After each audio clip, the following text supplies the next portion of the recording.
The moment the front door clicked shut, my entire world shattered into pieces. I stood in my sister's living room, listening to the taxi pull away from the curb. Brooke and Jared were gone, off to their Caribbean cruise, 5 days of sunshine and umbrella drinks while I babysat their daughter. I turned around with a smile, ready to ask Nola what she wanted to do first. Maybe we could bake cookies, watch a movie, read together like we always did. But Nola wasn't reaching for her iPad. She wasn't typing out a message for the text-to-speech app to read aloud. She was just standing there, staring at me with an intensity I had never seen in her 8 years of life. And then my niece, the child I believed was born mute, the little girl who hadn't made a single sound since she was a toddler, opened her mouth. "Auntie, don't drink the tea Mom made. She plotted something bad." Her voice was clear, perfect, like she'd been speaking her whole life. My blood turned to ice water in my veins. Let me back up about 6 hours because I need you to understand how I got here,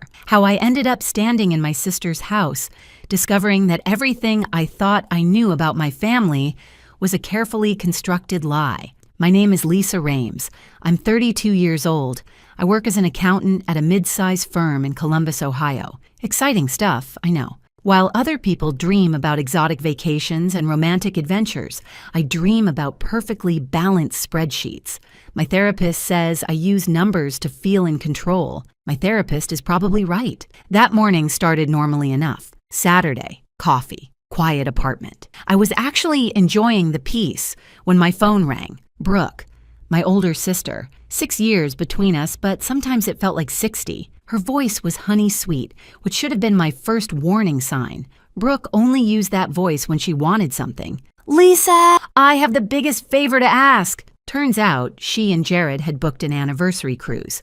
5 days, Caribbean, very romantic, very last minute, and they needed someone to watch Nola. "Of course," I said, because that's what I always said to Brooke. I'd love to spend time with her, and I meant it. I genuinely adored my niece. Even though communicating through an iPad was sometimes exhausting, there was something special about Nola. She had these big, watchful eyes that seemed to absorb everything. When I read to her, she'd lean against my shoulder, and I could feel her relaxing, like my voice was a safe place. See, Nola was born with a rare condition. At least, that's what Brooke always told everyone. Something neurological that affected her ability to speak. The doctors caught it when she was about 3, Brooke said. Nothing could be done. I never questioned it. Why would I? She was my sister. Mothers know their children. Besides, I wasn't around much during Nola's early years. I'd taken a job in Chicago right after she was born. Good opportunity, couldn't pass it up. I'd fly home for Christmas, maybe a weekend here and there. By the time Nola was 3, she was already silent. Brooke had already crafted the whole narrative. I moved back to Ohio 2 years ago when our mom got sick. Cancer, the slow, terrible kind. I wanted to be closer, wanted to help. During those months, I started spending more time with Nola, reading to her, bringing her books, just being present. Even without words, we built something real. Our dad, Harold, had died 3 years before Mom, heart disease. He was the quiet, steady type, the kind of man who fixed things and didn't complain.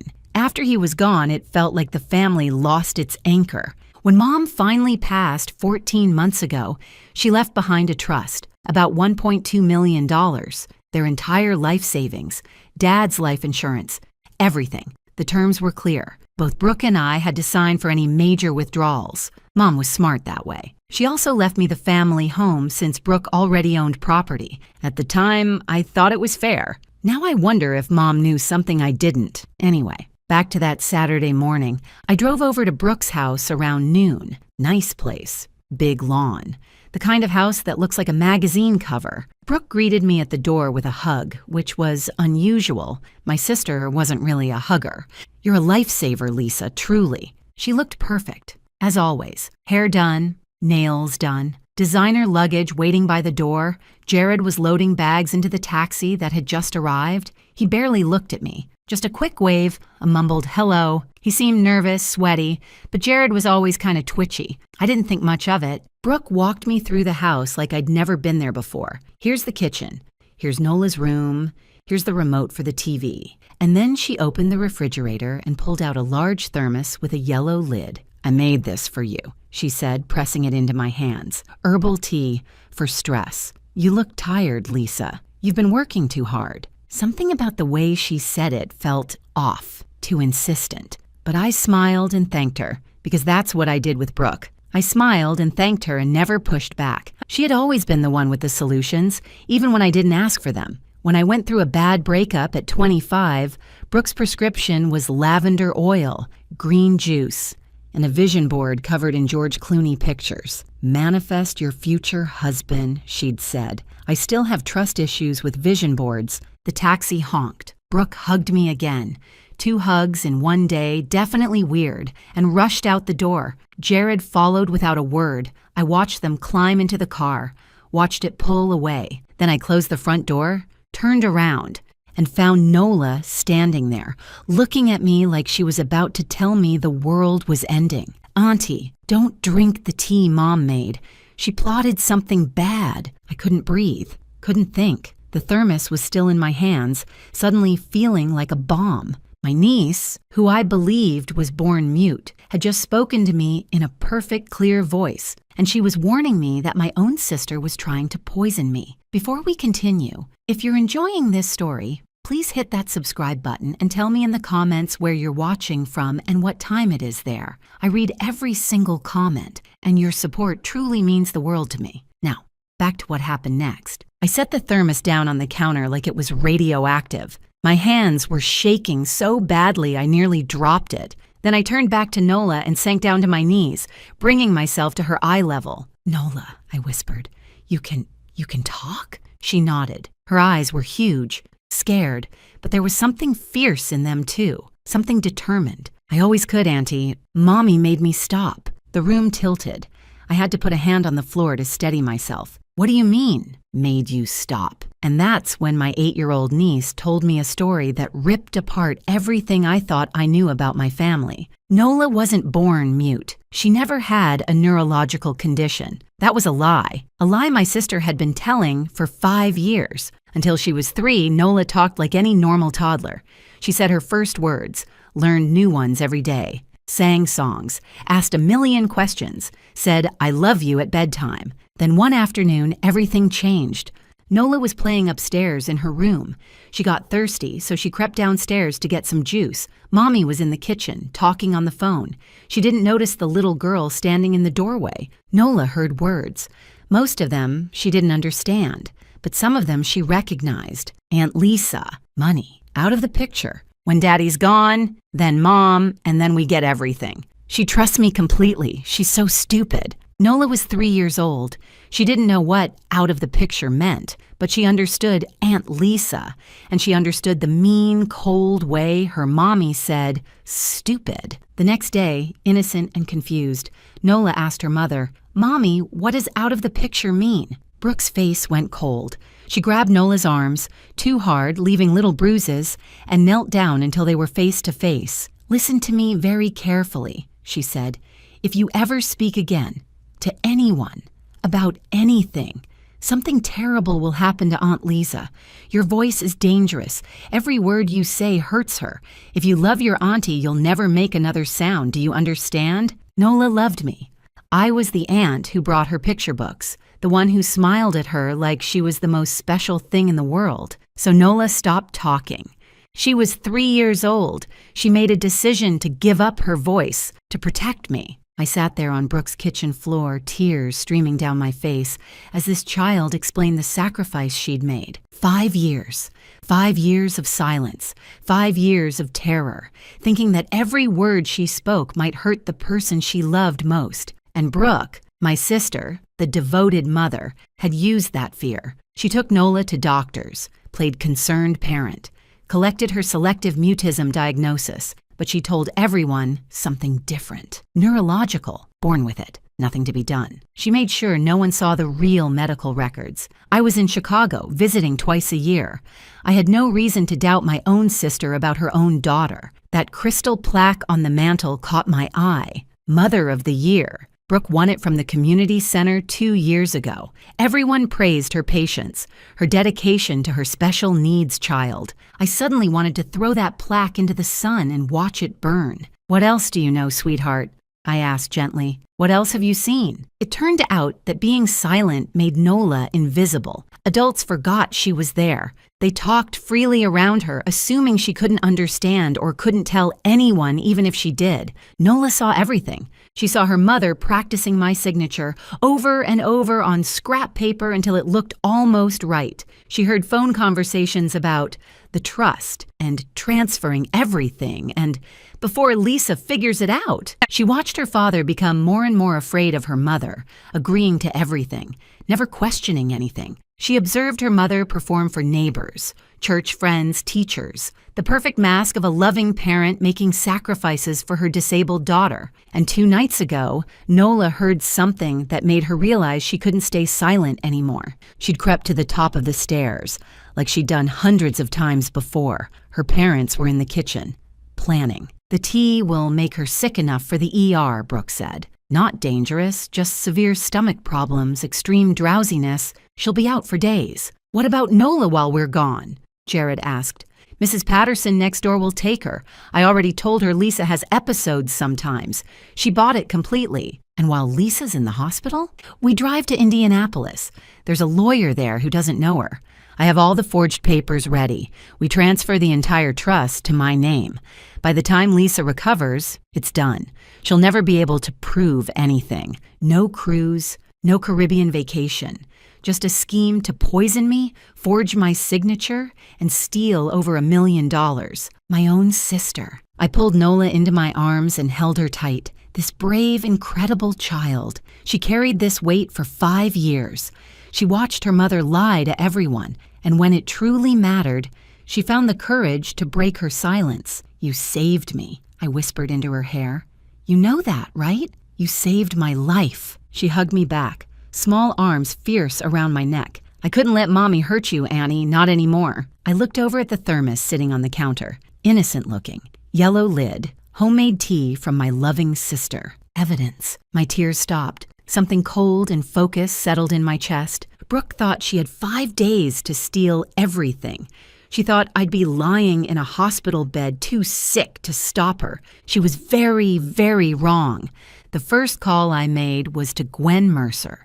Gwen and I met in college.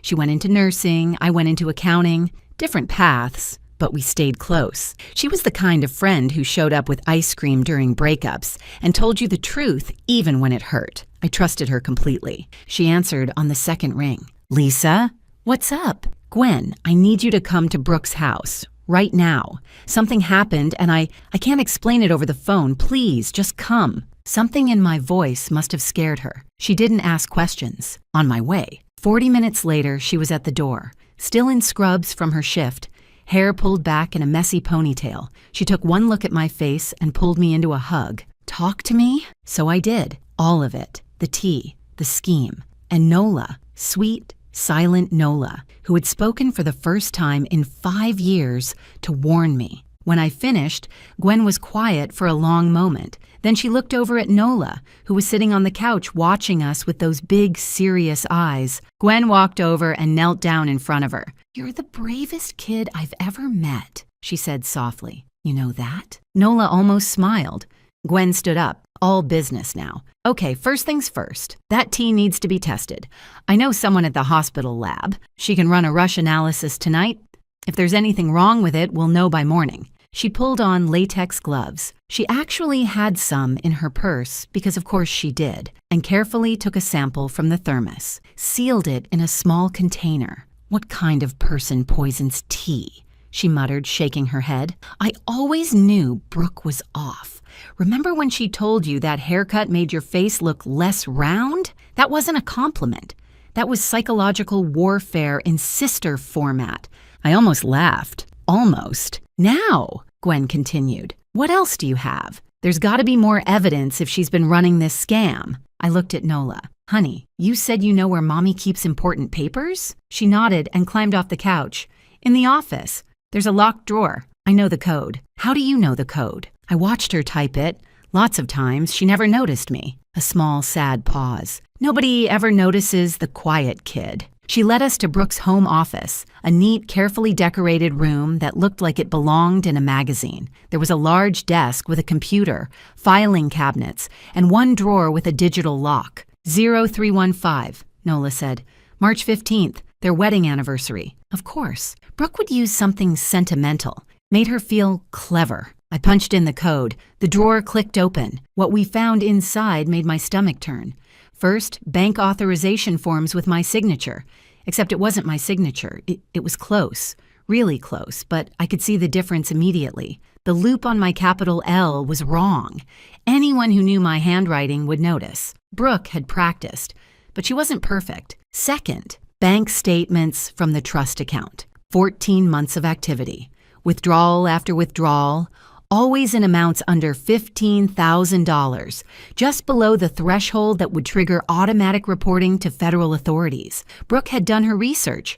The total, roughly $180,000. Gone. Stolen by my own sister, while I trusted her completely. Third, printed emails between Brooke and an attorney in Indianapolis named Warren Drucker. They discussed emergency transfer of trust assets and referenced my mental instability and inability to manage finances. The meeting was scheduled for day 4, exactly when the cruise was supposed to be in full swing. Fourth, and this one nearly broke me, a file labeled Lisa Mental health concerns. Inside were pages of notes in Brooke's handwriting, dated entries describing my erratic behavior, my depression, my paranoid episodes, complete fabrications, all of it. She was building a paper trail, preparing to paint me as mentally unfit in case I ever challenged the fraud. My own sister was planning to call me crazy, to destroy my credibility, to take everything and leave me with nothing, not even my reputation. Gwen photographed every single document, every page, every date. This is premeditated fraud, she said grimly. This isn't some impulsive thing. She's been planning this for over a year. I was already organizing the information in my head, accountant brain kicking in, dates, patterns, the amount withdrawn each month, the signatures that didn't quite match. Numbers don't lie. And these numbers told a very clear story. Then Gwen's phone buzzed. Her contact at the lab, working the overnight shift, had rushed the T-analysis. The results, a concentrated combination of a powerful laxative compound and a sedative herb, not lethal, but absolutely incapacitating. Anyone who drank it would be violently ill and barely conscious for 48 to 72 hours. Hospital-level sick. Exactly like Nola said. Brooke wasn't trying to kill me. She was too smart for that. She just needed me out of commission long enough to steal everything. I thought about my emergency savings account. $8,000 tucked away in a separate bank that nobody knew about. A financial advisor told me years ago to always have walk-away money. I'd followed that advice quietly, never mentioning it to family. Now that money was going to fund my fight. Sometimes boring financial planning saves your life. There was one more call to make. Kevin Calloway. We were in the same study group in college. He went to law school while I went into accounting. Now he was an assistant prosecutor in Franklin County.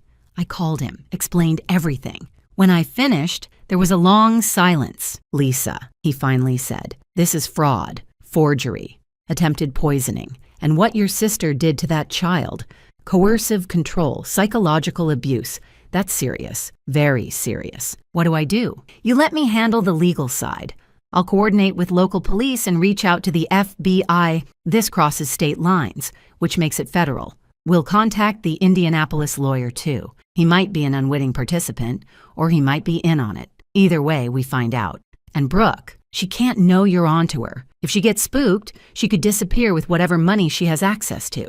You need to make her think her plan is working perfectly. I looked at the thermos, still sitting on the kitchen counter. I had to pretend I drank it. Pretend I was sick, pretend I was helpless and incapacitated while my sister drove to Indianapolis to rob me. 3 days of acting.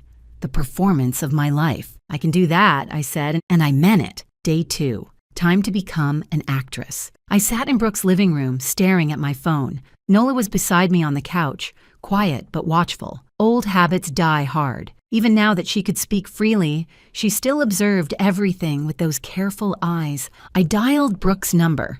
It went straight to voicemail, which I expected. If she was really on a cruise, she'd have limited cell service. Of course, she wasn't on a cruise. She was in a hotel in Indianapolis, preparing to steal my inheritance. But I had to play along. I made my voice weak, shaky, pathetic, the kind of voice someone uses when they're barely holding it together. Brooke, something's really wrong. I've been so sick all night, throwing up, dizzy. I can barely stand. I think I need to go to the hospital. Nola's okay. Mrs. Patterson can take her if I have to go to the ER. I'm so sorry to ruin your trip. I'll figure it out. I hung up. My hands were steady. My heart was cold. Gwen, who was sitting across from me, gave me a thumbs up. Oscar-worthy performance. Really, the quiver in your voice at the end? Chef's kiss. Thanks. I learned from watching Brooke fake emotions my whole life. 2 hours later, my phone buzzed. A text from Brooke. Not a call. Not a worried voicemail demanding to know which hospital. Not a frantic message asking to speak to her daughter. A text. Oh no. Feel better soon. Don't worry about Nola. Mrs. P is great with kids. Rest up and take care of yourself. See you in a few days. I stared at that pink heart emoji for a long time. My sister might have poisoned me. She was actively planning to steal over $1 million from me, and her response was a cartoon heart and an exclamation point. I've seen people put more effort into responding to a wrong number text. At least throw in a concerned face emoji, Brooke. Show some range. She didn't even ask about the hospital, Gwen said, reading over my shoulder. Didn't ask which one. Didn't offer to come home. Didn't ask to talk to Nola. Nope. Your sister is actually a sociopath. I'm starting to think actual sociopaths try harder than this. Over the next few hours, Gwen's husband, who worked in IT, gave us a quick lesson in social media tracking. Turns out, Jared wasn't as careful as Brooke. His Instagram still had location services enabled. He'd posted a selfie at a coffee shop yesterday morning, grinning like an idiot. Geotagged to Indianapolis, Indiana. No beach, no cruise ship, no Caribbean sunset. They were exactly where Nola said they'd be. While Gwen worked on tracking their digital footprint, I went back to the evidence drawer. There had to be more. Brooke was meticulous. She kept records of everything. I found them at the bottom, underneath a stack of old tax returns.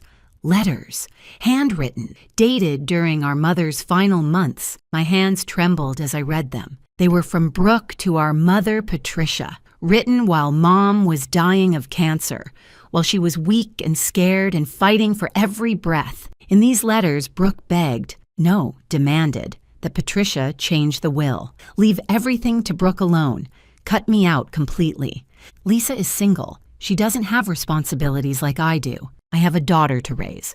I need this money. You always favored her anyway. This is your chance to finally make things right. If you ever loved me, you'll do this. The manipulation, the guilt, the cruelty of pressuring a dying woman. And then I found Mom's response, handwritten on her personal stationery. The handwriting was shaky. She was so weak by then, but the words were strong. I will not punish Lisa for being responsible. I will not reward you for being greedy. The trust stays equal. This discussion is over. Do not bring this up again. I love you, but I am disappointed in who you've become. Mom, Patricia refused. Even on her deathbed, she protected me. So Brooke waited. She waited for our mother to die. And then she started forging. I sat there on the floor of that perfect home office, holding my mother's final words in my hands, and I cried. Not for myself, for Mom, for the betrayal she saw in her own daughter before the end. Auntie? Nola's small voice. She'd come to the doorway. Yes, sweetheart? Are those letters from Grandma? Yes. She walked over and sat down next to me on the floor. Her little hand found mine. Grandma told me something once, she said quietly. When Mommy wasn't in the room, she said, watch your mama, little one. Something's wrong in her heart. I thought she meant Mommy was sick, like with her actual heart. I didn't understand. I think Grandma knew, I said. She always saw people clearly. Do you think she knew about me? That I wasn't really mute? I thought about my mother. Sharp until the end. Observant.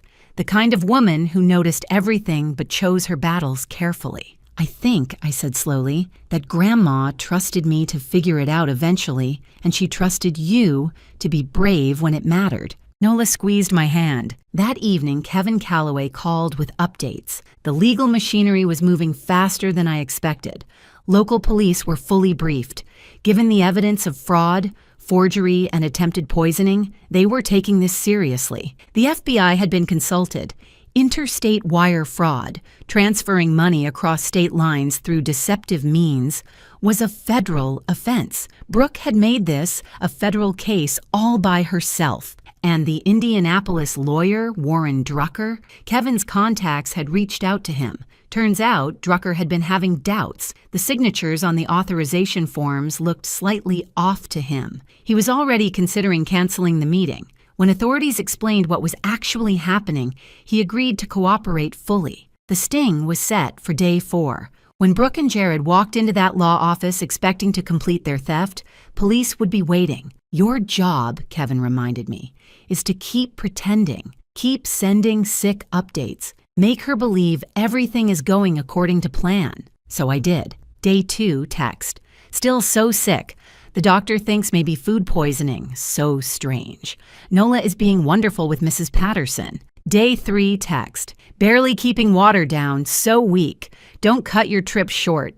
I'll be fine. Just need rest." Each message, I imagined Brooke reading it, smiling, thinking her stupid, trusting sister was exactly where she wanted her. That same day, Kevin arranged for a child advocacy specialist to take Nola's statement. It had to be done properly, videotaped, with a child psychologist present, following all legal protocols for minor witnesses. Nola was nervous. She sat in a chair that was too big for her, feet dangling above the floor. But when the questions started, she sat up straight. She used her voice, still new, still strange, after 5 years of silence, and told them everything. What she heard when she was 3, the threats, the fear, the decision to stop speaking, the years of watching and listening, the night she overheard the plan about the tea. When it was over, she looked at me through the observation window. "That's the most I've talked since I was 3, she said. "My voice is tired, but it feels good, like I've been holding my breath underwater for years, and I finally came up for air. I wanted to run in there and hold her, but I had to wait. Protocols. When they finally let me see her, I hugged her so tight I probably squeezed the air right back out. 1 more day, I told her. Just 1 more day and this is over." She nodded against my shoulder. 1 more day. Day 4. Indianapolis, Indiana, 10:15 in the morning. Warren Drucker's law office. 3rd floor of a professional building with a nice view of downtown that nobody was going to enjoy today. I wasn't there in person. Kevin set up a secure video feed so I could watch from Brooke's living room. Nola sat beside me, holding my hand. Gwen was on my other side. We watched the lobby camera as Brooke and Jared walked through the front door. Brooke looked perfect. Professional dress, modest jewelry, concerned expression carefully arranged on her face. She was carrying a leather folder, the same one from her office, I realized, full of forged documents and stolen dreams. Jared looked like he was going to be sick, sweating through his nice shirt, eyes darting around the lobby. He knew something was wrong with this whole scheme. He'd always known, but he was too weak, too scared of his wife to stop it. They approached the receptionist, smiled, gave their names. The receptionist smiled back and led them down a hallway, toward the conference room, where 3 people were waiting. Brooke walked in first, confident, ready to close the deal on the biggest theft of her life. Warren Drucker sat at the head of the table, gray-haired, serious. He didn't smile when she entered, didn't stand to shake her hand. 2 other people sat at the table, a man and a woman, plain clothes, professional. Brooke hesitated in the doorway. "I thought this was a private meeting," she said, that honey, sweet voice again, the one she used when she sensed something was off. Drucker's response was flat. "Mrs. Whitford, please have a seat. These are Detectives Morrison and Park. They have some questions about the documentation you've submitted." Through the video feed, I watched my sister's face, the flicker of confusion, the quick calculation behind her eyes, the decision to brazen it out. She sat down, crossed her legs, folded her hands on the table. "Of course, whatever I can help with. Is there some problem with the paperwork?" Detective Morrison was calm, almost friendly. She asked Brooke to confirm her identity, her relationship to me, her role as co-trustee of our parents' estate. Brooke confirmed everything, smooth, confident. She still thought she could talk her way out. Then Morrison placed 2 documents on the table, side by side. On the left, my signature from the forged authorization forms. On the right, my real signature from verified bank records. Mrs. Whitford, can you explain why these signatures don't match? For just a second, barely a heartbeat, I saw panic flash across Brooke's face. Then the mask slammed back down. My sister has very inconsistent handwriting. She's always been that way. And frankly, she's not, well, mentally. I have documentation about her instability. I can show you. Detective Park cut her off. We've reviewed your documentation. The notes about your sister's supposed mental health issues. He paused. Interesting thing. Her employer describes her as one of the most detail-oriented people they've ever worked with. Her doctor confirms she's in excellent mental and physical health. 3 colleagues provided statements calling her exceptionally stable and trustworthy.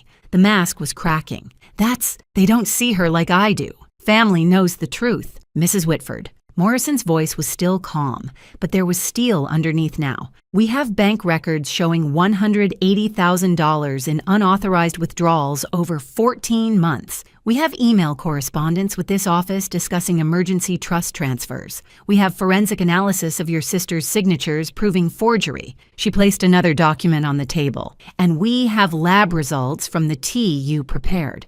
A concentrated combination of sedatives and laxatives, enough to hospitalize someone for days. Jared made a small sound, like a wounded animal. Brooke was frozen. The honey-sweet expression was gone. What was left underneath was something cold and cornered. And then Morrison pulled out a tablet. There's one more piece of evidence we'd like you to hear. She pressed play. A child's voice filled the conference room. Clear, steady, unmistakable. Nola. My mommy told me when I was 3 that if I ever talked again, something bad would happen to Aunt Lisa. She said my voice was dangerous, that every word would hurt her. So I stopped talking. For 5 years to protect my aunt. The recording continued, Nola describing what she'd overheard, the phone call when she was 3, the night before the cruise. Every detail delivered in that careful, serious voice. I couldn't let Mommy hurt Auntie Lisa. She's the only one who ever really saw me. Even when I couldn't talk, she listened. The recording ended. Silence. And if this story has you on the edge of your seat right now, please take just 1 second to hit that like button and subscribe. Your support means absolutely everything to me, and I read every single comment. Now let's finish this. Brooke stared at the tablet like it had grown teeth and bitten her. She's mute. She's been mute since she was 3 years old. She can't talk. This is fabricated. You fabricated. Mrs. Whitford. Detective Morrison's voice was quiet now, almost gentle. The gentleness made it worse. You just confirmed that you believed your daughter couldn't speak, but according to medical records, the real ones, not what you told your family, Nola was diagnosed with selective mutism, a psychological condition, often caused by trauma or fear. She let that sink in. Your daughter stopped speaking because you terrorized her into silence. For 5 years. That's child psychological abuse, added to fraud, forgery, and attempted poisoning. Brooke's face twisted. The mask didn't just crack, it shattered completely. What came out was ugly, raw, the real Brooke, finally visible. She was supposed to stay quiet. She was never supposed to. Brooke, Jared's voice, shaking. Stop talking. Just stop. He turned to the detectives. I want a lawyer, a separate lawyer. I'll cooperate. I'll tell you everything. She planned all of it. The signatures, the transfers, the tea. I was scared of her. I'll testify. Whatever you need. Brooke turned on him with fury that made even the detectives tense. You pathetic coward! After everything I did for us! Mrs. Whitford, Detective Park stood. You're under arrest. Please stand and place your hands behind your back. They read her rights. The handcuffs clicked around her wrists. She was still talking, still trying to explain, to justify, to manipulate. But there was no one left to manipulate. Everyone in that room had seen the evidence. Everyone had heard her own daughter's testimony. She was led out of the conference room, out of the building, into a waiting police car. I watched through the video feed as my sister, the golden child, the perfect mother, the woman who had terrorized a 3-year-old into silence and tried to poison her own sister, disappeared into the back of that car. I felt Nola squeeze my hand. I looked down at her. "It's over," she whispered. "It's over." Gwen let out a long breath. "Well, I guess they'll want that Mother of the Year plaque back. Think we should mail it to her? At her new address? Behind bars?" I almost laughed. Almost. Justice was coming. But there was one more thing I needed to do. 2 weeks later. Franklin County Family Court. The courtroom was small, functional. Not the grand, dramatic space you see in movies. Just a room with fluorescent lights and uncomfortable chairs and a judge's bench that had seen 1,000 broken families. But today, something was being put back together. I sat at the front table in my best professional outfit, the same one I wore to important client meetings. This was more important than any client meeting I'd ever had. Nola sat beside me. She'd picked out her own dress that morning, purple, her favorite color. She'd brushed her own hair.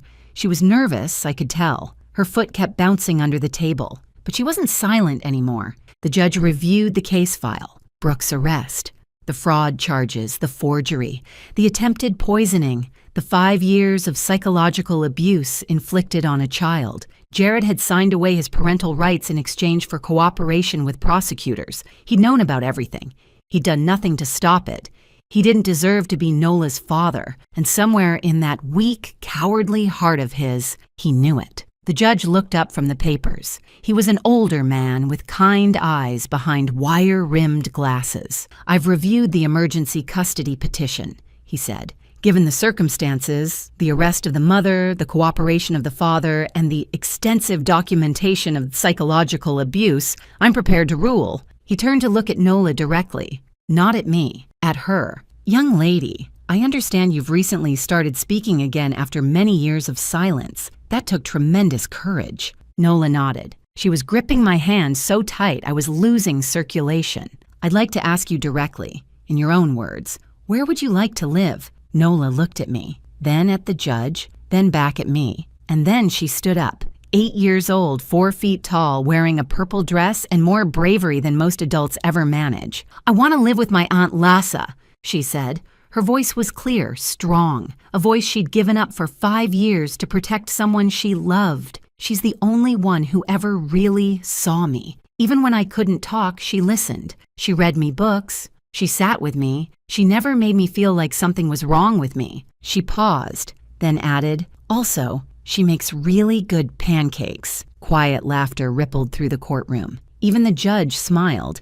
He signed the papers. Emergency custody granted to Lisa Rames. Walking out of the courthouse, I couldn't stop looking at Nola. She was chattering away about the courtroom, about what she wanted for lunch, about a bird she saw on the window ledge, about whether we could get a dog someday. 5 years of silence. Now she couldn't stop talking, and I wouldn't have it any other way. That evening, we had dinner in my apartment. Our apartment now. I'd already started converting the spare room into Nola's bedroom. Purple walls, her choice, bookshelves everywhere, a cozy reading corner by the window. "Aunt Lisa?" she asked through a mouthful of pasta. "Yeah, sweetheart? Can I tell you about dinosaurs?" I smiled. "Absolutely." What followed was a 25-minute lecture on every dinosaur species Nola had ever read about, complete with detailed analysis of which ones would win in fights. Apparently, velociraptors are totally overrated because of movies, and T-Rex has unfair advantages because of media bias. The real winner, according to Nola, would be the Ankylosaurus, basically a tank with a built-in weapon. I nodded along seriously to all of it. I didn't need to understand dinosaur combat theory. I just needed to listen. Nola started therapy the following week, a specialist in childhood trauma. The sessions were hard sometimes. 5 years of fear and silence don't disappear overnight. There were bad days when she got quiet again, when the old terror crept back in. But there were more good days. Days when she laughed out loud. Days when she sang in the shower.